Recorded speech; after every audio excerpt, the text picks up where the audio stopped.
Hello everyone, welcome back to my channel guys. आज मैं आपके लिए लेके आई हूँ करंट एनर्जी आपकी और आपके पार्टनर की। देखते हैं आज आप दोनों की एनर्जी इस रिश्ते को कहाँ लेके जा रही है, क्या होने वाला है आप दोनों की एनर्जी की वजह से रिश्ते के अंदर। ओके व्यूअर्स, तो एक जनरल रीडिंग होने वाली है, सभी ज़ोडिएक साइन के लिए होने वाली है। तो प्लीज़ इसे पॉजिटिव वे में लीजिएगा। जितना भी पार्ट आपसे रेजोनेट करे उसे एक्सेप्ट करिए और जो पार्ट आपसे रेजोनेट ना करे उसे जाने दीजिएगा। ओके, अगर आप मुझसे पर्सनल रीडिंग लेना चाहते हैं तो ऊपर एक व्हाट्सएप नंबर शो हो रहा है, इस नंबर पर आप मुझे अपनी पर्सनल रीडिंग के लिए कॉन्टैक्ट कर सकते हैं। पर्सनल रीडिंग पेड होती है, चार्जेबल होती है, जिसकी फीस होती है, प्लीज़ ध्यान रखिएगा। ओके व्यूअर्स, प्लीज़ रीडिंग को लाइक कर लीजिए, चैनल को सब्सक्राइब कर लीजिए अगर नहीं किया है तो चलिए आपकी रीडिंग हम स्टार्ट करते हैं। देखते हैं आप दोनों की एनर्जी क्या है आज की। Okay viewers, please divine angel बताइए मेरे व्यूअर्स की क्या एनर्जी है, इनके पार्टनर की क्या एनर्जी है, प्लीज़ डिवाइन बताइएगा। Okay, goddess of the moon and caring connection and we have the sun. Okay viewers, Kinokopia, okay, third chakra and we have the world. Okay viewers, I hope आपको card अच्छे से नज़र आ रहे होंगे। Camera में भी थोड़ी देर में एडजस्ट कर लेंगे, पहले कार्ड निकाल लेते हैं। प्लीज़ डिवाइन एंजल बताइए मेरे व्यूवर्स की और इनके पार्टनर की आज की एनर्जी क्या है। प्लीज़ डिवाइन बताइए इनकी एनर्जी क्या है, इनके और इनके पार्टनर की एनर्जी क्या है, प्लीज़ डिवाइन बताइएगा। ओके ओके, कार्ड ही उल्टे। 9 of wands, 8 of sword, 10 of pentacles and 2 of wands. Okay, 5 of sword and the temperance. Okay viewers, देखते हैं आपके पार्टनर की क्या एनर्जी आ रही है। S of cups, wheel of Fortune, queen of sword and the hermit. Okay, 4 of sword and the tower. Okay viewers, तो ये आपके पार्टनर की तरफ से एनर्जी आई है निकल के। बॉटम ऑफ द डेक है एम्परर। ओके व्यूअर्स, पहले कैमरा एडजस्ट कर लूँ मैं। नाइस। ओके व्यूवर्स, देखिए सबसे ज़्यादा जो यहाँ पे फर्स्ट थिंग जो मुझे नज़र आई है आपकी तरफ से कि गाइज आपकी एनर्जी इस समय थोड़ी टेंस एनर्जी है।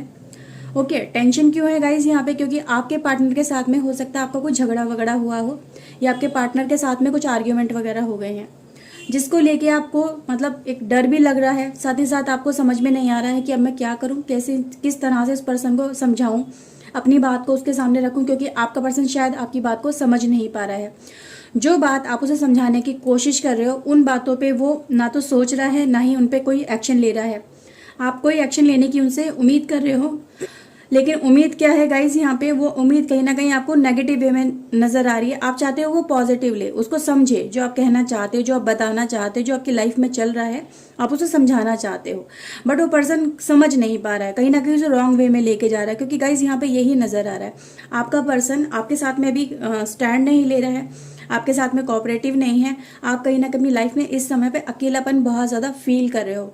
मायूसी यहाँ पे क्योंकि इसलिए नज़र आ रही है गाइज, क्योंकि आपको ना वो रास्ता नहीं मिल रहा है, या फिर कह सकते हो वो चीज़ें आप अपनी लाइफ में उन्हें समझा नहीं पा रहे हो। अपने लेवल पे आके आपको डर लग रहा है, पर्सन पता नहीं क्या सोचेगा, क्या एक्शन लेगा, आपको नहीं समझ में आ रहा है। आपने अपनी तरफ से एफर्ट्स तो बहुत लगाए हैं उस पर्सन को समझाने के लिए, पर वो उन एफर्ट्स का उस पर्सन पे हमेशा नेगेटिव वे में इम्पैक्ट हुआ है। क्योंकि यहाँ पे कार्ड की एनर्जी बता रही है आपका पर्सन आपकी बातों को नेगेटिव वे में ही लेके गया है, उसने उनको पॉजिटिव वे में समझने की कोशिश नहीं की है। तो कहीं ना कहीं उसका जो माइंड सेट है वो बहुत ज़्यादा एक चेंज हुआ है और नेगेटिव वे में चेंज हुआ है आपके पर्सन का माइंडसेट। तो यहाँ पे मुझे बहुत ज़्यादा ये चीज़ें नज़र आ रही है कि आपका पर्सन जो है वो आपके लिए इस समय ना तो स्टैंड ले रहा है ना ही आपके बारे में सोच रहा है, वो जस्ट अपने बारे में यहाँ पे ज़्यादा ही सोचता हुआ यहाँ पे नज़र आ रहा है। अपने बारे में क्या सोच रहा है गाइज, वो ये सोच रहा है कि यार मैंने मतलब इस पर्सन के लिए उनकी लाइफ में ये वो सोच रहे हैं कि मैंने इस पर्सन के लिए बहुत कुछ किया। ठीक है, स्टिल ये पर्सन मतलब एक अपने आप को ही ज़्यादा समझता है या मेरे हिसाब से नहीं चलता है, पता नहीं क्या है। तो यहाँ पे आपका पर्सन आपको एक रूलिंग एनर्जी में मानता है। वो ये समझ रहा है आपका पर्सन कि ये जो पर्सन है ना मेरी सुनता ही नहीं है, मेरे लिए मेरे हिसाब से चलता ही नहीं है। मैं इसे लाख समझाने की कोशिश करता हूँ या करती हूँ, लेकिन ये पर्सन अपने मन की करता है। क्यों करता है ऐसा। तो गाइज यहाँ पे ये एनर्जी बहुत ज़्यादा निकल के आई और आपके पर्सन इसी वजह से कहीं ना कहीं उनका माइंडसेट बहुत ज़्यादा एक नेगेटिव वे में गया है। लेकिन गाइज यहाँ पे जैसे कि व्हील ऑफ फॉर्चून का भी कार्ड आया गाइज, ये कार्ड ये बताता है कि बहुत सारी चीज़ें रैपिडली चेंज हो रही हैं और रैपिडली चेंज हो रही है पॉजिटिव वे में, यानी आने वाले समय के अंदर आपका पर्सन जो है इन चीज़ों को एक नए आस्पेक्ट के साथ में देखना स्टार्ट करेगा। उन चीज़ों को इन्हें इवन देखना स्टार्ट भी कर दिया है। तो गाइज जो चीज़ें इस पर्सन के सामने उस समय इसको ना तो समझ में आ रही थी, ना इसके सामने क्लियरली ओपन होके आ रही थी। कहते हैं ना एक इंसान का जो दिमाग होता है वो थोड़ा सा सिंक्रोनाइज हो जाता है, वो समझ नहीं पाता उस समय पे जो सिचुएशन ऐसी हार्ड चल रही होती है। ये टाइम फ्रेम कुछ ऐसा चल रहा होता है कि पर्सन समझना चाहता है लेकिन उसके सामने हमेशा नेगेटिव चीज़ें ज़्यादा आती है एज कम्पेयर टू पॉजिटिव। तो टाइम एक व्हील ऑफ फॉर्चून वाला जो कार्ड आया ये बताता भी कि टाइम एक अच्छा चेंज हो रहा है, पॉजिटिव वे में चेंज हो रहा है, क्योंकि भाग्य का कार्ड है तो भाग्य हमेशा अच्छा ही होता है इंसान का, और फॉर्चून है तो फॉर्चून गुड लक के लिए बोला जाता है। तो यहाँ पे कहीं ना कहीं एक टाइम ऐसा चेंज होता हुआ नजर आ रहा है कि आपका पर्सन फिर आपकी तरफ बढ़ेगा, उन चीज़ों को देखने की कोशिश करेगा जो अभी नहीं देख पा रहा है। कहते हैं ना अंदर की आंखें, इंसान का दिल जो कहता है फिर उससे आपका पर्सन ड्राइव होगा। अभी जो उसके सामने चीज़ें आई हैं उसने उसको नेगेटिव वे में लेके गया है, वो पर्सन की एनर्जी ना नेगेटिव वे में गई है। लेकिन जैसे जैसे वो अपने दिल की बातें सुनेगा अपने दिमाग के कंपैरिजन में, तो कहीं ना कहीं वो चीज़ें पॉजिटिव वे में फिर इसके सामने आएंगी। तो यहाँ पे ये नजर आ रहा है कि आपके पर्सन के साथ में जो भी आपकी अनबन चल रही है, जो भी आपकी परेशानी चल रही है, वो कहीं ना कहीं सॉर्ट आउट जरूर हो जाएंगी। जो आप उस पर्सन के लिए सोच रहे थे, क्योंकि हमारे पास ये बॉटम ऑफ द डेक था, तो आपका पर्सन इन चीज़ों को समझेगा, लेकिन मतलब ये है कि थोड़ा टाइम लग सकता है उसके अंदर, इतना ज़्यादा ईजी नहीं होने वाला है, क्योंकि यहाँ पे टाइम फ्रेम है। व्हील ऑफ फॉर्चून का जो कार्ड बताता है ना, थोड़ा टाइम फ्रेम लेके चलता है।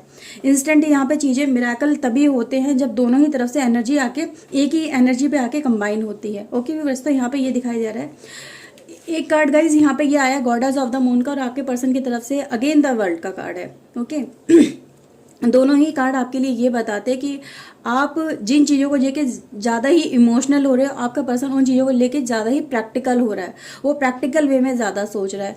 तो प्रैक्टिकल इमोशन दोनों एनर्जी यहाँ पे आके क्लैश हो रही हैं।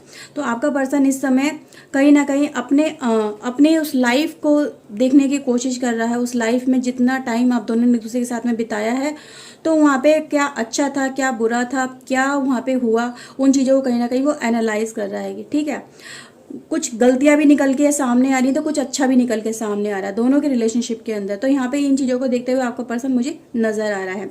ओवरऑल गाइज अगर मैं बात करूँ तो आपका पर्सन कहीं ना कहीं आने वाले समय में ये नज़र आ रहा है कि भाई वो थोड़ा सा अंदर गिल्टी भी ज़रूर फील करेगा, क्योंकि जैसे जैसे उसके सामने सच्चाई आती जाएगी, जो आप उस पर्सन को लेके बहुत ज़्यादा, एक तो मतलब उसको पर्सन को लेके आप एकदम हमेशा डिप्रेशन में रहते हो, टेंशन में बहुत ज़्यादा रहते हो कि यार आपको डर लगा रहता है ये पर्सन छोड़ के ना चला जाए, या जो छोड़ के गया है मुझसे गलत बोल के गया है, अपनी बातों को रियलाइज़ करे, उन्हें समझे, और कहीं ना कहीं उनके लिए मतलब एक अंदर से कहते हैं ना एक सॉरी वाला एक फीलिंग आए उसके अंदर। तो गाइस वो फीलिंग मुझे यहाँ पर आती हुई आपके पर्सन में नज़र आ रही है। आपका पर्सन में बहुत सारे चेंजेस आ रहे हैं। जो अभी बहुत ज़्यादा वो रूड चल रहा था, अगर आपके लिए मतलब एक कंट्रोलिंग एनर्जी लेके चल रहा था, बहुत ज़्यादा पॉजेसिव वाली एनर्जी लेके चल रहा था, या अपनी ही चलाता था घर के अंदर या परिवार के अंदर या इस रिलेशनशिप के अंदर, तो वो सारा कुछ यहाँ पे चेंजेस मुझे आते हुए नज़र आ रहे हैं। इस पर्सन की जो पर्सनालिटी है वो बहुत सारी चेंजेस आ रहे हैं उसके अंदर। अपने आप को ये चेंज कर रहा है, अपने माइंड सेट को ये चेंज कर रहा है, बहुत सारी चीज़ों को देखने की यहाँ पे कोशिश की जा रही है, और उनके लिए यहाँ पे गिल्ट और सॉरी वाला जो एक पार्ट होता है वो भी मुझे यहाँ पे आपके पर्सन की तरफ से नज़र आ रहा है। तो बहुत सारे चेंजेस आ रहे हैं ओवरऑल आपके पर्सन की तरफ से, यहाँ पे मैं कह सकती हूँ। ओके व्यूअर्स, और देखते हैं क्या निकल के आता है। प्लीज़ डिवाइन बताइएगा। Queen of cups and 7 of wands and we have the magician. Okay viewers, देखिए गाइस कार्ड ये बता रहे हैं, एंड अगेन हमारे पास देखिए द वर्ल्ड का कार्ड है, यानी रिलेशनशिप जो भी में आपकी दोनों की रिलेशनशिप में परेशानियां चल रही हैं, ठीक है, एक दूसरे के लिए मन मुटाव चल रहा है या अग्रेशन चल रहा है, तो कहीं ना कहीं गाइज ये आने वाले समय में शांत हो जाएंगे। सारे का सारा अग्रेशन जो चल रहा है ना आपकी लाइफ में, जो आप स्ट्रगल कर रहे हो, या आपका पर्सन अपनी लाइफ में जो एक एनर्जी लेके चल रहा है, ओके, जो एक रूलिंग एनर्जी लेके चल रहा है और एक कंट्रोलिंग एनर्जी लेके चल रहा है, ठीक है, या फिर अपने ही हिसाब से जो चल रहा है वो उन चीज़ों में कहीं ना कहीं बदलाव आ रहे हैं बहुत सारे। तो ये जो आपका स्ट्रगल है आप और आपके पर्सन का जो एक नेचर है वो कहीं ना कहीं बहुत ज़्यादा चेंज होता हुआ नजर आ रहा है, क्योंकि अगेन हमारे पास वर्ल्ड का कार्ड है और वर्ल्ड का कार्ड ये दिखाता है कि आपने जो अब तक एफर्ट्स लगाए हैं इस पर्सन को लेके, इस पर्सन के बारे में सोचा है या अपनी तरफ से इस मैटर को सॉर्ट आउट करने की आपने कोशिश करी है, ठीक है, कि ये रिश्ता टूटना नहीं चाहिए, एज सुन एज पॉसिबल ये रिश्ता जल्दी से जल्दी ठीक हो जाए। और इसको लेके आप जो अपनी लाइफ में मतलब एफर्ट्स लगा रहे हो तो वो एफर्ट्स कहीं ना कहीं आपको सक्सेस की तरफ ही आगे लेके जा रहे हैं, कि ये जो पर्सन है ना फिर आपके मतलब आपकी भावनाओं को समझने लगेगा, आपके एफर्ट्स को देखने लगेगा, आपकी कदर करने लगेगा। तो यहाँ पे एक एनर्जी वो यही बता रही है कि ये जो पर्सन के साथ में आपका जो रिलेशनशिप है आने वाले समय में कहीं ना कहीं वो ठीक हो जाएगा। ओके व्यूअर्स, सो गाइज ये रीडिंग थी, आई होप आपके साथ में रीडिंग रेजोनेट की होगी। अगर गाइज की है तो प्लीज़ लाइक कर लीजिए, चैनल को सब्सक्राइब कर लीजिए अगर नहीं किया है तो। सो गाइज चलिए मिलते हैं नेक्स्ट रीडिंग में, till then take care yourself, god bless you guys, bye bye, thank you watching guys, bye.